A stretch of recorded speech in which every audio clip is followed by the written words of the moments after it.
지난 시간에 함께 봤던 요한복음 1장 16절, 17절 말씀, 요한복음 1장 16절, 17절 말씀 다시 한번 지난 한 시간으로는 여기서 다루고 있는 하나님 말씀의 그 깊이가 그 한 시간으로는 도저히 다루기가 어려웠습니다. 그래서 그 부분을 이렇게 두 번에 걸쳐서 이 말씀을 함께 나누게 되었습니다.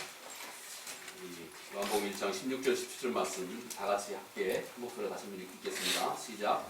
우리가 다 은혜에 충만한 것이라 하느니 은혜 위에 은혜라. 율법은 모세로 말미암아 주어진 것이요 은혜와 진리는 예수 그리스도로 말미암아 온 것이라. 아멘. 하나님의 말씀이 우리 한 사람 한 사람에게 그 능력으로 다가온 그 말씀의 그 힘과 말씀의 그 능력이 우리 가운데 우리 속에 들어오는 것은 일종의 어떤 그 들어오는 어떤 통로 문이 있다면 그 하나님 말씀이 우리에게 들어오는 그 통로 문은 우리의 이해입니다. 우리의 이해라고 하는 이 통로, 이 문을 통해서 하나님의 말씀이 우리 속에 스며들어오는 것입니다. 그래서 그 말씀의 능력과 그 말씀의 뜻이 우리 안에서 이루어지게 됩니다. 우리 지난 시간에 제가 여러분에게 카톡을 통해서 간단하게 제가 지난 시간에 함께 나눴던 그 설교 말씀이 혹 여러분들이 잘 이렇게 일목요연하게 잘 정리가 안 되면 어떡하나 하는 이런 생각이 좀 들었습니다. 그래서 또 이 점은 참 매우 중요한 부분이라 생각이 되어지고 그래서 제가 좀 요약을 해서 여러분들에게 보내드렸고 여러분들이 아마 시간 되신 분들은 또 읽어보시기도 하셨으리라고 생각이 됩니다. 오늘 내용은 그 지난 시간에 다뤘던 그 내용과 연이어서 다루는 내용이기 때문에 지난 시간에 제가 보내던 내용을 좀 간략하게만 다시 한번 이렇게 언급을 하고 그리고 오늘 말씀을 함께 나누도록 하겠습니다. 전체 분량이 평시와 똑같이 지금 원고 4장이니까요 똑같습니다. 그래서 그렇다고 해서 더 너무 길어질까 그런 건 아니기 때문에 염려를 놓으셔도 괜찮을 것 같은 생각이 듭니다. 오늘 우리 지난 시간에 우리 하나님께서 우리 사람과 그 오래전 커뮤니케이션 하는 이 방법, 하나님이 우리 사람에게 또 사람이 하나님께 나아가는 이 커뮤니케이션 하는 이 두 가지 방법, 곧 율법과 그리고 은혜와 진리라고 우리 주님께서 요한복음을 통해서 사도 요한이 우리에게 가르쳐주고 있는 이 내용을 우리 지난 시간에 다루었습니다. 근데 한 시대 어떤 하나님의 그 거룩하신 율법으로 이스라엘 백성들과 교제하셨던 이것은 단지 어떤 시대적인 산물이 아니라고 하는 것을 또한 여러분이 잊지 마셔야 됩니다. 다시 말해서 우리는 지금도 이건 우리 인간의 그 마음이 하나님을 어떻게 대하느냐의 문제인 겁니다. 그래서 우리는 지금도 자칫 잘못하면 이 옛날에 그 이스라엘 백성들이 하나님에게 그 접근했던 그 방식, 그 성경을 구약 또는 그 옛 언약 아래 이렇게 표현합니다. 근데 이런 방식을 여러분이 혹 충분히 언제든지 우리의 마음에 따라서 다시 그 옛 방식으로 돌아가게 되는 겁니다. 그래서 이것은 어떤 한 시대의 산물이 아니고 우리 인간의 그 마음이 하나님과의 관계 문제라고 하는 것을 절대 잊지 마셔야 됩니다. 왜냐하면 바로 그것이 우리로 하여금 이제 다른 경각심을 갖게 하고 우리가 정말로 은혜와 진리라고 말씀하신 이 그 하나님과 우리와 새롭게 교제하는 이 방법대로 우리가 바르게 정말 하나님과 밀도 있는 그런 관계를 이제 시작할 수가 있게 되는 겁니다. 지난 시간에 우리 옛 언약 아래에서 쉽게 말하면 구약 시대 비슷한 말입니다. 여기는 우리가 율법으로 하나님과 우리 인간이 같이 서로 교제하게 됐다. 이렇게 우리 지난 시간에 그 말씀을 드렸습니다. 근데 율법으로 하나님과 교제하게 됐다 하는 이 중요한 이 핵심 방법은 우리가 출애굽기 20장에 나와 있는 우리가 잘 아는 것처럼 10개 명의 내용이 그 핵을 이루고 있다 하는 점에 대해서도 지난 시간에 잠깐 말씀을 드렸습니다. 그런데 곧 율법 그러면 거기에 이 핵심이라고 할 수 있는 10계명의 이 형태가 기본 형태가 이렇게 돼 있다고 지난 시간에 영어는 you shall not 이렇게 돼 있다고. 자, 너는 지금부터 뭐뭐 이렇게 해야 한다. 너는 앞으로 이렇게 해야 한다. 그 주체가 항상 내 자신이 돼 있다고 하는 것을 우리 지난 시간에 우리 같이 나눴습니다.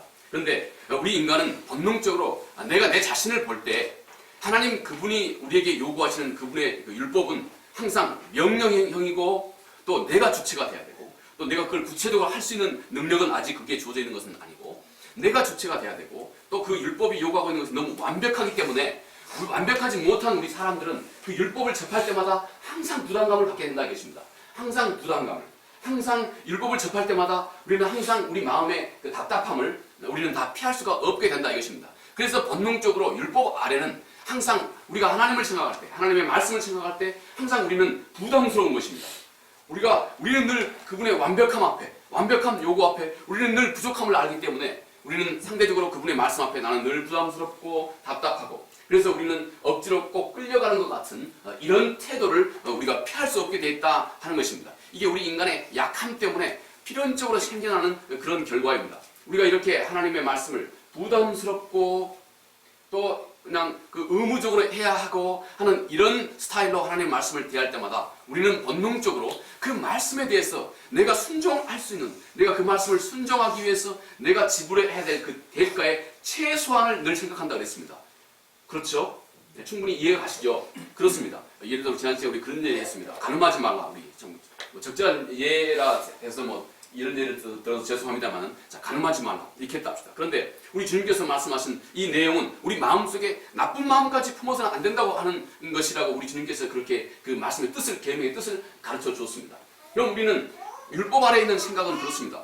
그러면 나쁜 마음까지 품지 않는 거, 이거 어디까지가 그러면 이렇게 이 나쁜 마음까지 품지 않는 거지? 하고, 예를 들어서 한 번만, 예를 들어서 어떤 별로 좋지 않는 마음으로 예를 들어 남성은 여성은 남성을 쳐다보기만 해도 이게 죄인가?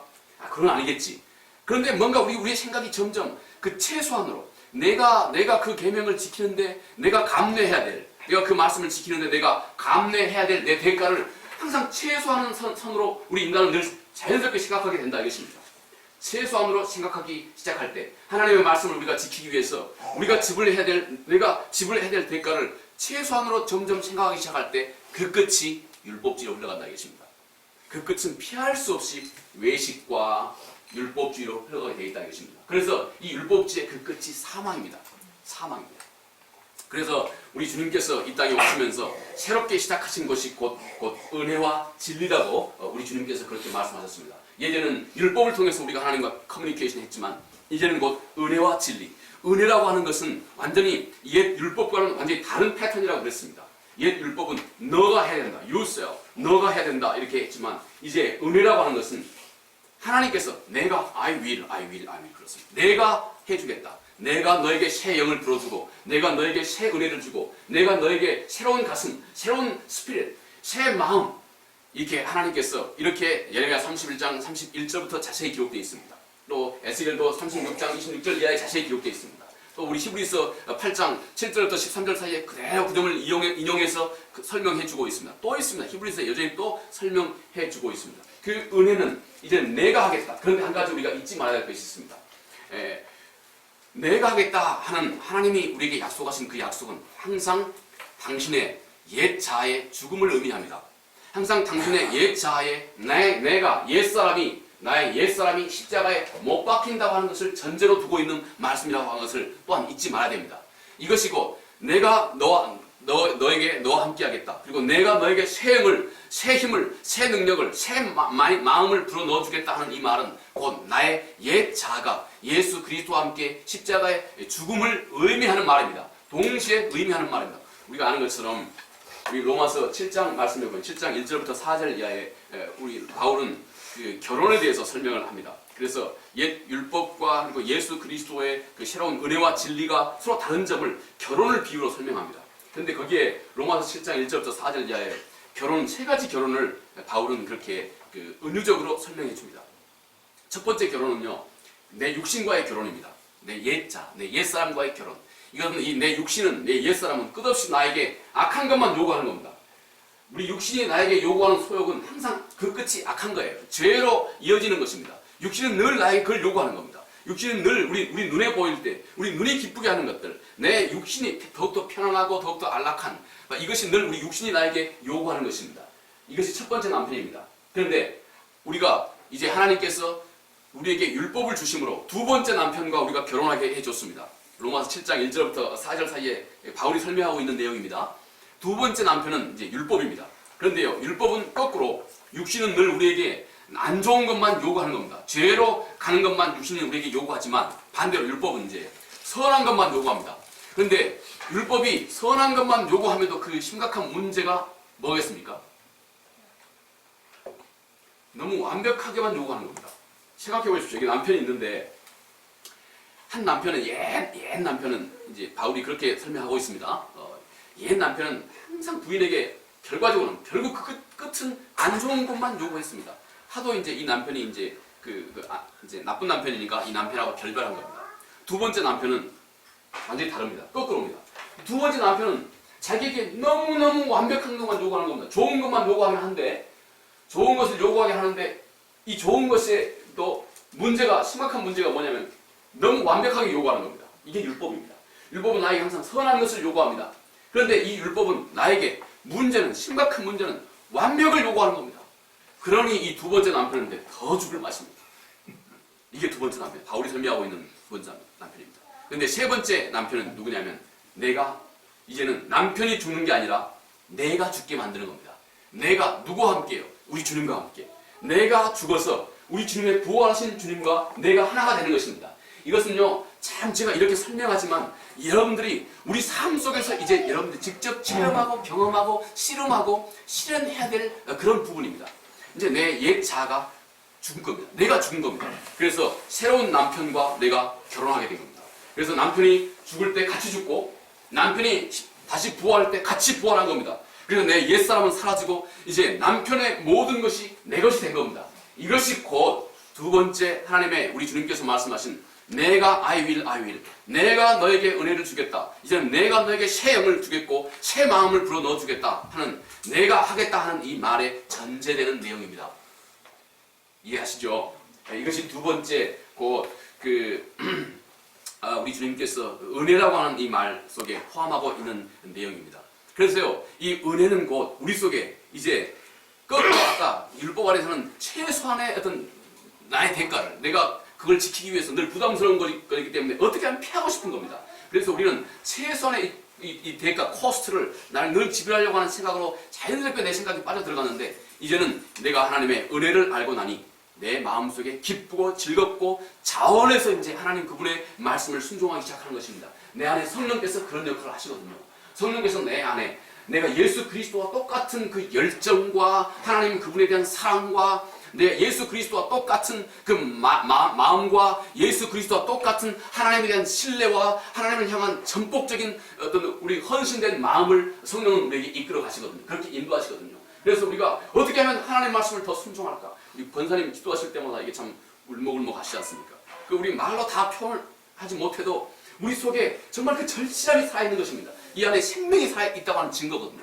우리 속에 어떻게 하면 그분을 더 기쁘시게 할까? 나는 지금 좀 부족하지만 어떻게 하면 기분을 더 기쁘시게 할까? 내 삶 진짜 길지 않은 삶인데, 우리 인생이 어찌 보면 참 길지 않은 삶인데 이 삶 속에 내가 어떻게 하면 그분을 더 기쁘시게 할까 하는 생각을 품기 시작한다 이것입니다. 이것이 성령께서 우리 안에서 나로 하여금 품게 만드는 이 생각입니다. 그러면 이때부터 나는 하나님의 말씀을 어떻게 하면 최대한으로 그분의 말씀을 순종할까 하는 생각을 품기 시작합니다. 여러분, 어떻게 지난 시간에 그랬습니다. 우리가 어떻게 하나님의 말씀을 진심으로 순종할 수 있습니까?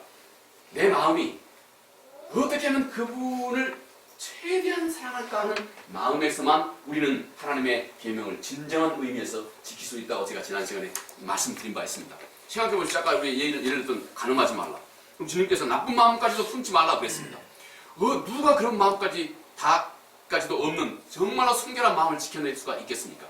어찌하면 내가 하나님의 말씀을 최대한으로 지켜나갈까 하는 생각이, 그 마음과 의도가 의욕이 생명으로 당신 중심에 살아있는 사람만이 우리는 진정한 의미에서 하나님의 계명을, 참다운 의미에서 하나님의 계명을 비로소 순종해가기 시작합니다.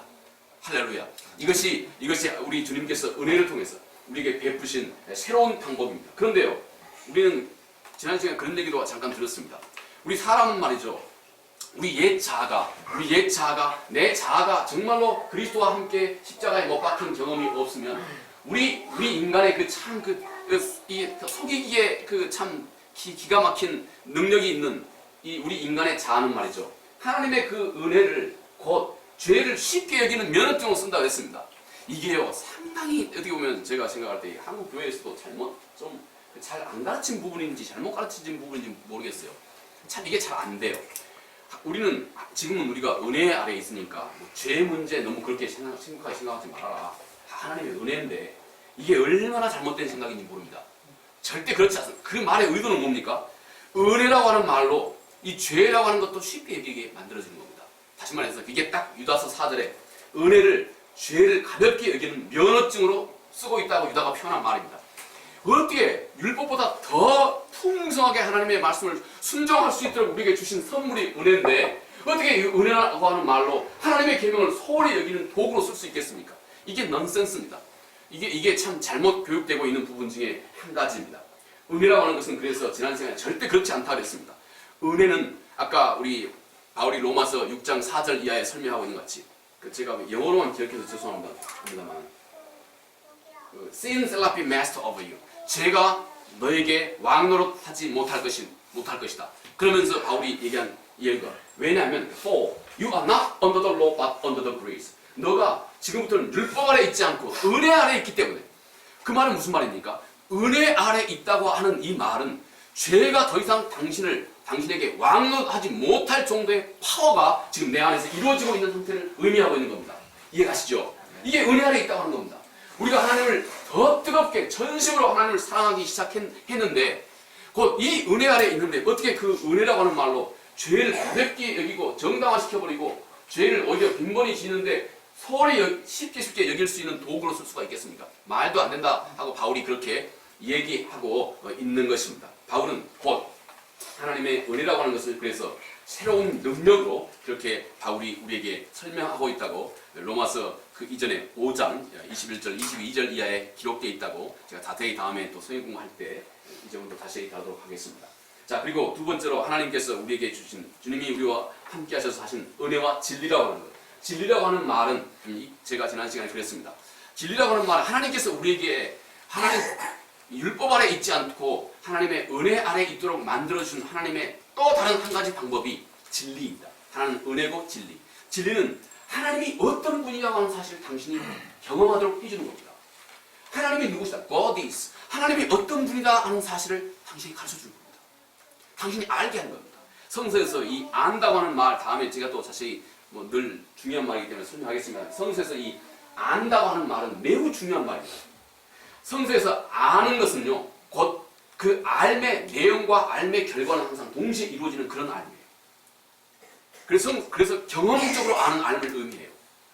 그래서 성서에서 안다고 하는 것은 곧 하나님을 안다고 하는 말은 당신이 곧 하나님 그분이 가지고 계신 똑같은 마음, 똑같은 그분이 가지고 있는 똑같은 사랑, 그분이 가지고 계시는 똑같은 은혜, 하나님이 가지고 계시는 똑같은 능력, 이것을 동시에 나누고 있다고 하는 것을 의미하는 말이에요. 그래서 우리 지난 시간에 이것까지 설명했습니다. 베드로가 설명한 베드로전서 2장 24절 이하의 말씀. 하나님이 왜 하필이면 곧 신이 나무에 달려서 죽으시는 방법으로 예수 그리스도가 신이 나무에 달려서 죽으시는 방법으로 왜 우리를 구원하셨느냐?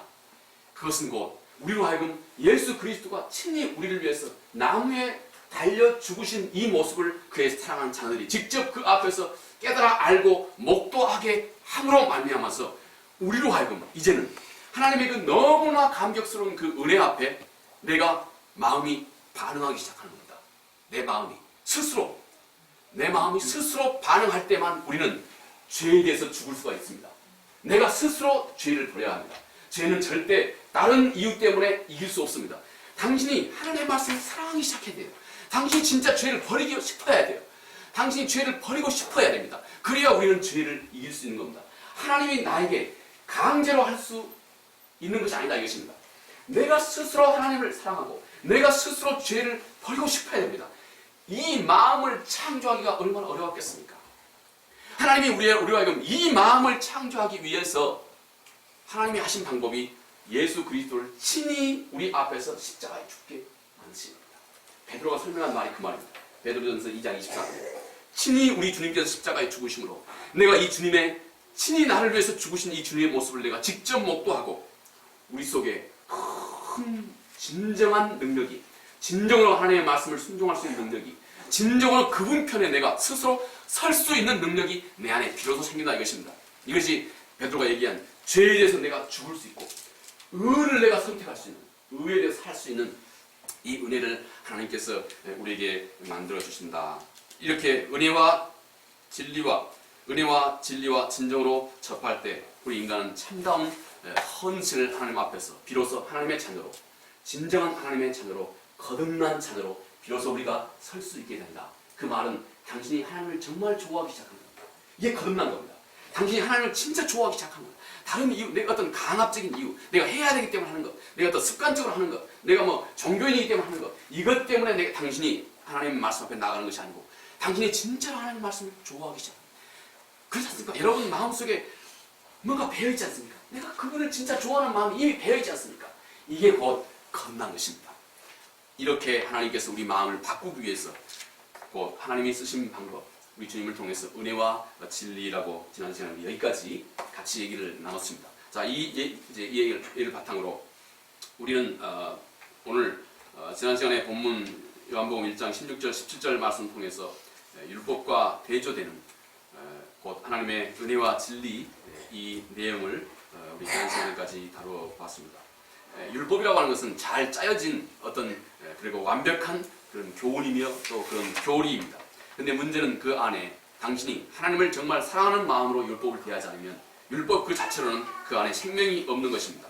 다시 말해서 율법 그 자체로 교리와 교훈으로는 당신의 생명을 변화시킬 수 있는 능력이 그 안에 없는 것입니다. 교훈과 교리 그 자체는 절대 궁극적인 목적이 그래서 아닌 것입니다. 기독교가 다른 것과 절대적으로 다른 유일하게 딱 한 가지 그 이유는 우리 안에는 생명이 있는 것입니다. 우리 그리스도인 안에는 하나님 그분의 곧 예수 그리스도 그분의 생명이 그 안에 자리 잡고 있는 것입니다. 이것이 가장 중요한 것이고 이것이 또 어떻게 보면 그 생명의 실체를 설명하기가 때때로는 좀 힘들고 어렵기도 합니다. 그런데 우리 기독교가 정말로 우리가 하나님 자녀로서 우리가 세상 사람들과 다른 종교와 다른 것은 우리 안에 생명의 창조자이시고 그리고 우리 안에서 정말 끝까지 그 생명을 유지하고 계시는 생명을 내 안에 새롭게 처음 창조하시고 그리고 그 생명을 끝까지 어느 환경 속에서도 빼앗기지 않고 그 생명을 유지할 수 있도록 이 create and sustain을 그렇습니다.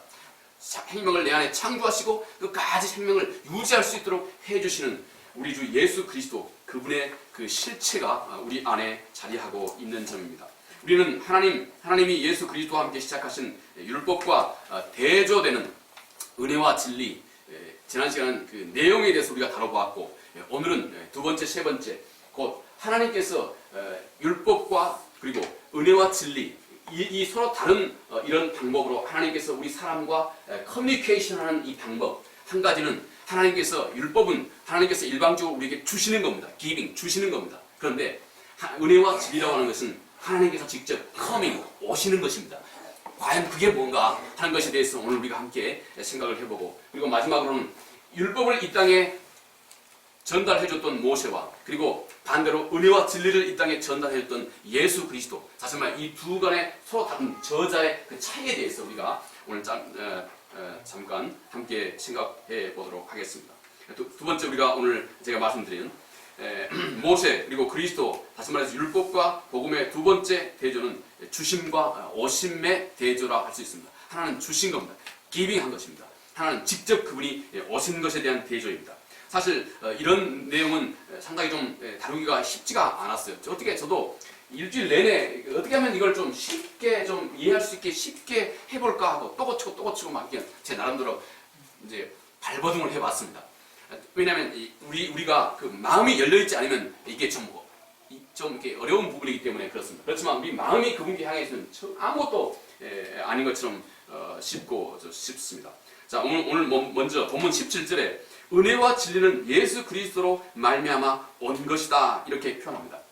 그 부분에 그 영어 NASB는 come 이렇게 되어 있습니다. 은혜와 진리는 grace and truth come by Jesus Christ. 예수 그리스도를 통해서 왔다 하고 come 이렇게 표현되어 있습니다. 그런데요, 이것은 단지 그 영어의 come 이런 표현이 아닙니다. 이 말의 그 그리스 말은요, 이건 단지 come 왔다고 하는 말이 아니고요. 이 말의 그리스 말의 좀 더 가까운 뜻은 become입니다. 그리고 come into being입니다. become 또는 come into being. 영어를 써서 죄송합니다만 제가 설명을 충분히 하겠습니다. 그냥 이렇게 왔다고 하는 것이 아니고 됐다 이것입니다. 은혜와 진리가 예수 그리스도로 말미암아 됐다 이것입니다. 그리고 좀 더 구체적으로는 은혜와 진리가 예수 그리스도 이분을 통해서 우리의 존재 안으로 들어왔다 이것입니다. 또는 우리의 존재가 됐다 그 말입니다. 우리 존재 안으로 들어왔다. 우리의 존재가 됐다. 이런 표현인 것입니다. 율법은 단순히 주어졌지만 그러나 은혜와 진리는 우리의 존재 안으로 하나님 그분이 직접 들어오신 겁니다. 그래서 우리의 존재 자체가 된 겁니다. 이거 제가 뭐 좀 철학적으로 설명한 거 아닙니다. 성세 언어를 지금 언어의 그 의미를 설명하고 있는 겁니다. 그 영어에요. 이런 표현이 있어요. 여러분 우리 영어에요. ingrain이라고 하는 표현이 ingrain이라고 하는 단어가 ingrain. 예를 들어 그 grain 그러면요. 우리 곡식을 grain 그러죠. 근데 곡식뿐만 아니라 그 grain 그 말은 나무 결 그런 뜻입니다. 그런데 ingrain 그러면요. 우리가 이 나무에 여기 나무에 나무 결이 딱 베어져 있지 않습니까? 이걸 ingrain이라고 합니다. 그러니까 이 나무 판자 위에 나무 결이 지금 딱 스며져 있는 겁니다. 그러면 이 포인트는 이겁니다. 나무 결 따로 이 나무 따로입니까? 아니죠. 나무 결 따로 나무 따로가 아니고 이미 이 나무 자체는 이 나무 결이 이미 이 안에 베어져 있는 겁니다. 그래서 이 나무 자체가 되어 있는 겁니다. 자, 이 표현입니다. 다른 말로요. 우리 옛날에 그 청교도 신학자들 보니까 이 표현을 imprint라고 합니다. imprint. 그러니까 하나님이 예수 그리스도 그분의 영이 우리 속에 어떤 손님으로 이렇게 어떤 별도 공간에 딱 오는 게 아니고 우리 속에 떡 들어와가지고 마치 이 나무결과 나무 자체가 서로 함께 있지만 거의 구분이 없이 나무결이고 나무 자체고 나무가 나무결인 것처럼 똑같이 곧 그 청교도 신학자들은 이렇게 임프린트라고 말을 씁니다. 내 안에 예수 그리스도 딱 프린트 해버린 겁니다. 그러니까 프린트 해버렸다고 하는 말이 예를 들어서 내가 가지고 있는 코가 이미 나의 일부가 되어 있는 것이죠. 별도로 떼서 독립적으로 존재하는 것이 아니고 내 일부가 되어 있는 것입니다. 곧 우리 안에 그리스도의 생명이 예수 그리스도가 이미 내 안에 아까 우리 얘기한 것 같이 우리의 존재 안으로 성큼 들어와서 내 존재 자체가 돼버린 겁니다. 이게 하나님을 아는 방법입니다. 이게 우리 그리스도 하나님이 자기 자신을 주시는 방법입니다. 우리 자신과 그러니까 인격과 별개에 떨어져 있는 것이 아니고 내가 하나님이 자신을 우리에게 주시는 방법은 곧 나하고 어떻게 표현해야 되지? 아이덴티파이라고 할까요? 나하고 똑같이 나의 어떤 내 자체가 내 존재 자체와 하나님이 하나가 되는 겁니다. 이게 하나님께서 아까 은혜와 진리가 예수 그리스도로 말미암아 왔다 컴이라고 하는 표현 속에서 표현하고 있는 그 말입니다. 은혜와 진리는 별도로 늘 우리에게 어떤 손님으로만 나와 별개로 존재하고 있는 것이 아니고 이미 내 안에 내 자체가 되도록 이렇게 하나님께서 우리에게 쏟아 부어 주셨다 하는 것입니다. 자, 먼저 율법이 그러면 율법이 주어졌다 하고 본문이 표현하고 있는데요. 율법은 모세로 말미암아 주어졌다 하고 이 기빈이라고 하는 이 말은요. 이 표현은 이런 겁니다. 꼭 여러분 이 말은 쉽게 말한다면 그 말이나 어떤 글로 선포될 때 설명서 쓰는 말입니다. 말로나 글로 표현될 때요. 말로나 글로 표현되는 그런 부분은요. 자, 이게 말이나 글입니다. 이 글은요, 항상 말이나 글뿐입니다. 항상 선포된다 할지라도 그건 녹음하면 그 녹음되어 있는 이 말뿐입니다.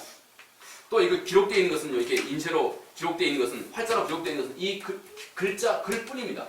이게 율법을 우리에게 준 방식으로 성경이 표현하고 있는 부분입니다. 그런데요, 은혜와 진리는 이와 다르다 이것입니다.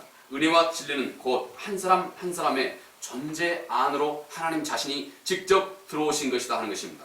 은혜와 진리는 단지 문장으로 기록된 형태로 내가 단순히 읽게 된 것이 아니고 내가 단순히 또 귀로 듣기만 되는 것이 절대 아니다 이것입니다. 지금 나의 존재 안으로 들어와서 내 자신의 일부가 그리고 내 안에 살아있는 실체가 내 안에 된 것입니다.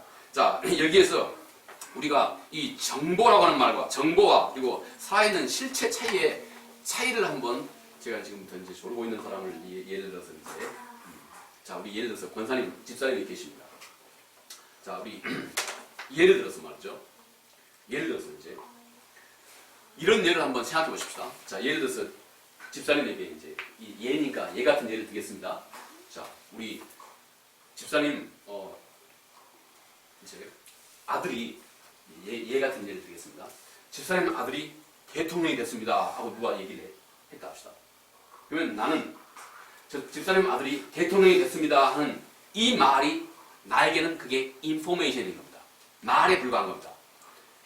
나는 내가 직접 집사님이 아닌 이상 나는 아무리 물론 우리 마음이 가까우면 가까울수록 더 가깝게 접근해 가겠죠.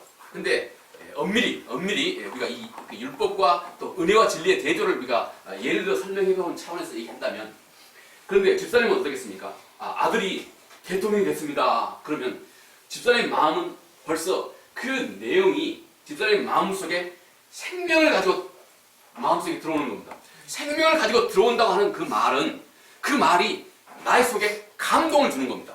가슴이 두근두근하게 감동을 주는 겁니다. 그리고 그 말이 나에게 어떤 또 다른 액션을 창조합니다. 즉각 창조합니다. 기뻐 좋아지는 겁니다. 이게 그 안에 생명이 있다고 하는, 생명이라고 은혜와 진리가 우리에게 들어오는 방법으로 성경이 표현하고 있는 말입니다. 그 말은 즉각 그에 대한 반응을 불러일으킵니다. 이것은 이게 곧 생명입니다. 그런데 나는 그 얘기가 내 문제가 아니니까, 나는 물론 꼭 그렇다고는 아닙니다. 예를 들었어요. 내가 집사님이 아닌 이상 나는 우리 집사님 아들이 대통령 됐는가 보다, 잘 됐네, 그런 정도밖에 아닙니다. 이걸 소위 인포메이션이라고 합니다. 이건 단지 곧 율법과 또 하나님의 그 은혜의 진리라고 하는 것의 대조를 구체적으로 설명해 본다면 바로 이런 차이인 것입니다. 이건 매우 중요합니다. 왜냐하면 당신이 하나님의 말씀을 이렇게 후자와 같이 생명의 말씀으로 당신이 하나님의 말씀을 접하기 시작해야 됩니다. 그 말씀의 증거는 즉각 당신이 그 말씀에 대해서 액션을 취합니다. 반응이 있습니다. 이게 그 안에 당신이 인포메이션이 아니고 곧 하나님의 말씀이 당신에게 생명으로 지금 와 닿고 있다고 하는 겁니다. 하나님은 이렇게 우리 속에 생명으로 받아들이는 것입니다. 우리가 이렇게 하나님의 말씀을 접하는 방식이 이렇게 단지 어떤 정보, 난리제 차원이 절대 아니다 이것입니다. 제가 예전에 우리 성경 공부할 때 창세기에 우리 그런 말씀 제가 좀 강조해서 처음 시작할 때 제가 그 말씀부터 하고 갔습니다. 혹시 기억나시는지 모르겠지만 우리 창세기에 이 두 가지 나무가 소개됩니다. 하나는 Tree of Knowledge였어요. Tree of Knowledge. 그 성서에 선악과라고 하는 말이에요. Tree of Knowledge of Good and Evil입니다. 그 말은요, Tree of Knowledge. 하나는 다시 말해서 이건 상징적으로 성경이 우리에게 가르쳐주고 있는 말이에요. 하나는 Knowledge의 나무고 하나는 Tree of Life입니다. 생명의 나무입니다. 이게 성경이 표현하고 있는 이 말의 그 두 서로 다른 나무의 그 특징입니다. 우리 인간은 그런데요, 이 선악과에 Tree of Knowledge에 손을 뻗쳤습니다. 뭘 해볼까요? 우리 인간의 본질은요, 강력하게 우리 인간은 모든 것을 단지 난리지로만 생각하려고 하는 경향이 있다고 하는 것을 성경은 우리에게 상징적으로 얘기해 주는 겁니다. 하나님조차도 우리 인간은 난리지로만 생각하려고 해요. 그분이 나에게 요구하는 계명에 내가 나를 희생 안 하려고 그러는 겁니다. 거듭나지 않았을 때는 그래요. 거듭나지 않았을 때. 우리가 하나님을 난리지로만 생각해가면 안 된다 이것입니다. 그 끝이 사망입니다. 우리가 똑같이 이 하나님의 말씀을 공부하면서도 이것을 우리는 두 가지 차원에서 서로 다른 사람이 챙겨나게 돼요. 한 사람은 이걸 난리지로, 한 사람은 생각하는 겁니다. 난리지로 생각하는, 늘 신앙이 깊어지면 깊어질수록 성경의 내용을 많이 알고 있는 것이 신앙이 깊어지는 것이라고 생각합니다. 그게 아니다 이것입니다. 이건 난리지로 하나님을 접근하는 방법입니다. 그런데 그 끝은 사망이에요. 사망. 그런데 우리가 하나님의 말씀을 접할 때마다 이 말씀이 나에게 생명으로 와 닿아야 돼요. 이게 인포메이션이 아니다 이 말입니다. 생명으로 우리에게 와 닿아야 되고 우리는 하나님의 말씀을 그렇게 대해야 됩니다. 그래서 말씀을 접하면 접할수록 더 풍성하게 하나님 그분을 알아가는, 그리고 누리고 경험하고 반응하고 살아가는 이런 삶이 우리의 삶이 되어야 됩니다. 이것이 곧 은혜와 율법 이 둘 간의 차이라고 할 수 있습니다. 제가 잘 설명을 했는지는 모르겠습니다만 여러분들이 좀 충분히 이해를 하시리라고 생각합니다. 이와 같은 맥락에서 은혜와 진리는 단지 문장으로 듣고 그 내용을 암기하는 것이 아닙니다. 그것은 이미 하나님의 백성 안에서 실제적으로 자신의 일부로 그들 자신으로 그들과 함께 존재하게 됩니다. 실체적인 것입니다. 한 사람의 역사적인 또는 경험적 차원에서 봤을 때 은혜와 진리는 예수 그리스도와 함께 이제는 나의 존재 자체, 나의 일부로 성큼 뛰어들어오게 된 것입니다. 이것은 생명입니다. 이것은 말과 글로 표현되는 율법과 전적으로 다른 방식으로 우리에게 다가온 것입니다. 물론 예수 그리스도께 이 땅에 성육신으로 오시기 이전에는 이 소위 은혜와 진리의 내용이 전혀 없었느냐? 그렇지는 않은 겁니다. 다시 말해서 율법을 통해서 하나님께서 우리에게 아무 일도 안 하셨느냐? 절대 그렇지는 않다 이것입니다. 그런데 이 모든 것은 바울이 갈라디아서에서 설명하고 있는 것 같이 우리에게 농학 선생, 곧 다시 말해 티처, 선생의 역할을 한다 이것입니다. 우리에게 바른 길이 어디에 있는지 우리에게 우리 안목, 우리 눈을 바른 길로 돌릴 수 있도록 이렇게 그림자와 같은 역할을 곧 율법은 우리에게 해주고 있다 하는 것을 성경은 우리에게 말해주고 있습니다. 예수 그리스도께서 이 땅에 오시기 전에 그 모든 은혜와 진리는 단지 그림자와 같았고 단지 부분적인 것이었고 불완전한 상태였습니다. 오직 예수 그리스도를 통해서 말씀이 육신이 되어서 우리 앞에 나타나신 것이다. 이렇게 성경은 표현합니다. 성경은 말합니다. 말씀이 육신이 되어서 우리 가운데 거하심에 우리가 그 영광을 보니 아버지의 독생자의 영광이요 은혜와 진리가 충만하더라 하고 우리가 아는 것처럼 요한복음 1장 14절에 그렇게 말씀을 하셨습니다. 하나님 자신이신 곧 말씀, 곧 요한복음은 로고스라고 이렇게 표현하고 있습니다. 이 말씀이 육신, 곧 육신을 가지고 있는 사람인 예수 그리스도에게 오셨다 이것입니다. 그래서 하나님의 그 마음 깊이 존재하고 있는 하나님 그분의 거룩함과 그분의 신실함과 하나님 그분의 사랑과 애정과 사람을 향한 헌신과 긍휼히 여기심과 이 모든 것이 하나님 그분의 마음속에 있는 그 모든 것이 우리가 알 수 있도록 예수 그리스도가 이 땅에 우리와 똑같은 사람으로 오게 하셔서 하나님 그분 마음속에 존재한 모든 것을 나와 똑같은 사람으로 온 예수 그리스도 앞에 다 표현해 주셨다 하는 것입니다. 우리가 그 하나님을 알게 하기 위해서요. 우리가 전혀 다른 어떤 실체로 하나님을 표현하려고 그러면 우리 인간은 하나님을 알 수가 없다 이것입니다. 그래서 똑같이 우리와 똑같은 시행착오와 성정을 가지고 있는 똑같은 몸으로 육신의 몸으로 예수 그리스도가 이 땅에 오셨어. 나와 똑같은 그리스도 그분을 통해서 하물며 완전한 하나님이시자 완전한 사람으로까지 그 말은 나와 똑같은 유혹과 나와 똑같은 그 약함과 나와 똑같은 육신의 한계까지도 경험하시는 예수 그리스도로 이 땅에 오셨다 그 말입니다. 우리가 아는 것처럼 무화과나무의 사건 아시지 않습니까? 무화과나무 저 있을 때 예수님은 그 무화과나무에 가까이 봐서 확인하기 전까지 무화과나무에 열매가 있는지 없는지 몰랐습니다. 예수님은 왜 하나님이시나 모르겠습니까? 그런데 예수님은 철저하게 우리 육신의 한계 속으로 들어오신 것입니다.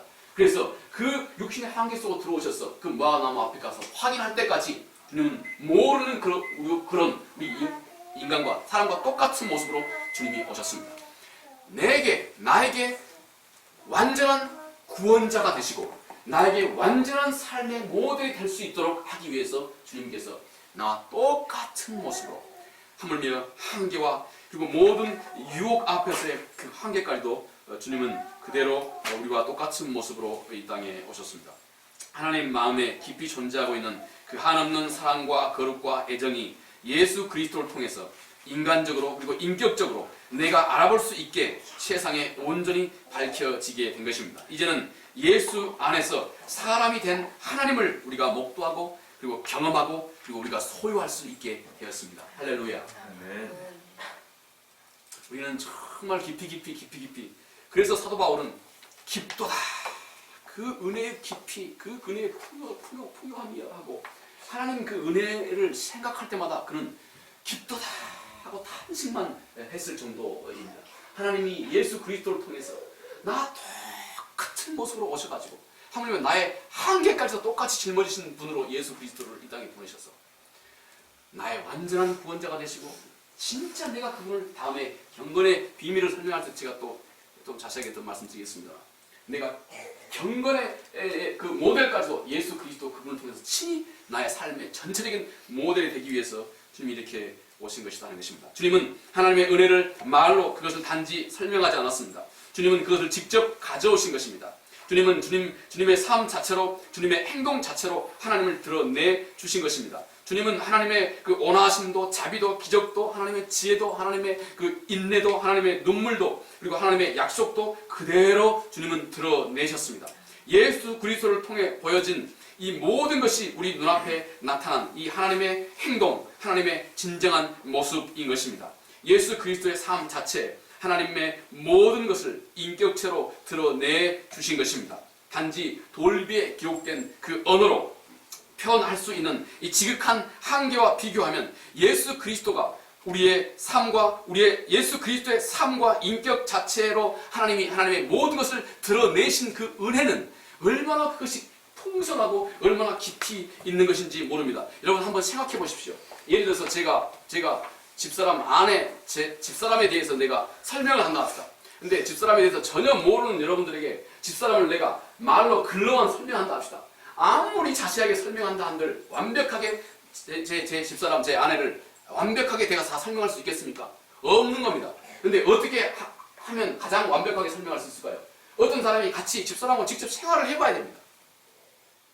직접 생활을 해봐야 됩니다. 내가 글로 아무리 집사람에 대해서 집사람을 모르는 사람에게 글로 설명한다 한들 이것이 얼마나 효과적으로 설명할 수 있겠습니까? 근데 직접 집사람과 생활을 해봐야 됩니다. 그래야 이 사람이 어떤 데서는 민감하게 반응하고 어떤 데서는 참 둔감하고 어떤 데서는 어떤 것은 소중하게 여기고 어떤 것은 좀 소홀히 하고 또 어떤 상황에는 어떻게 반응하고 어떤 상황에서 어떻게 반응하고 참으로 자세하게 알 수 있게 되는 것입니다.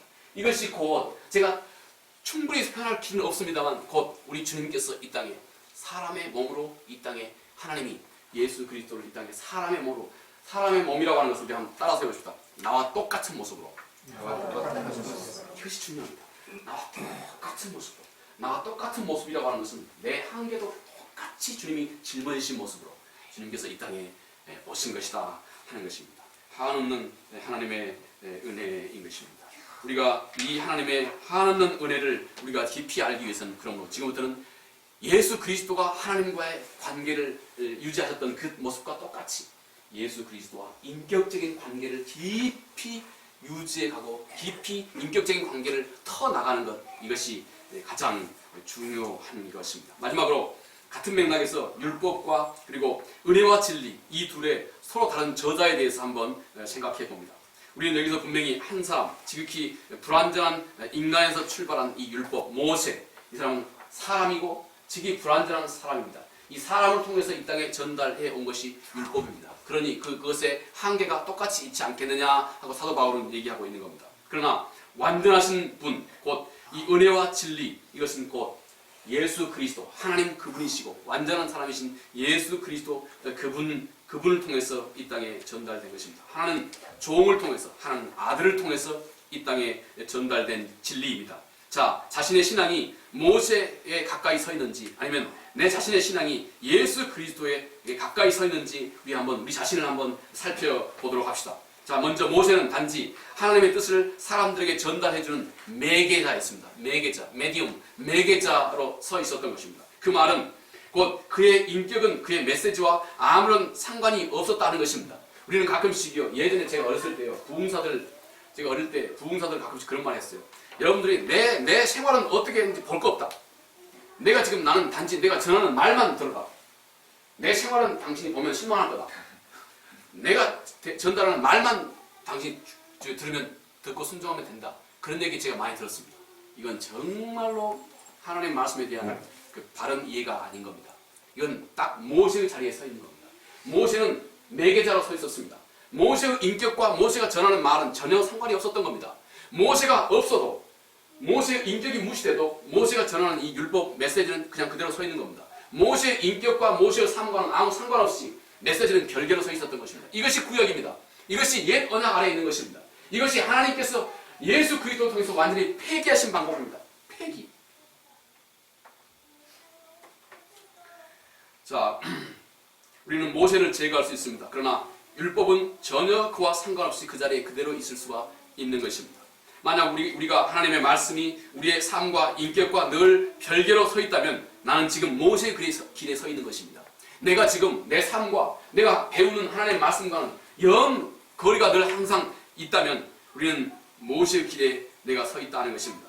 또 나는 내 삶과 인격과 별개로 복음을 세상에 단지 그냥 전달만 해주는 것으로 생각한다면 우리는 역시 구약의 모세의 자리에 서 있는 것입니다. 우리는 여전히 구약적 생각을 하고 있는 것입니다. 그러나 예수 그리스도는 완전히 곧 그가 전하는 메시지와 그의 삶, 그의 인격은 항상 완전하게 엮여져 있었습니다. 영어로는 인터우븐이라고 그러는데요.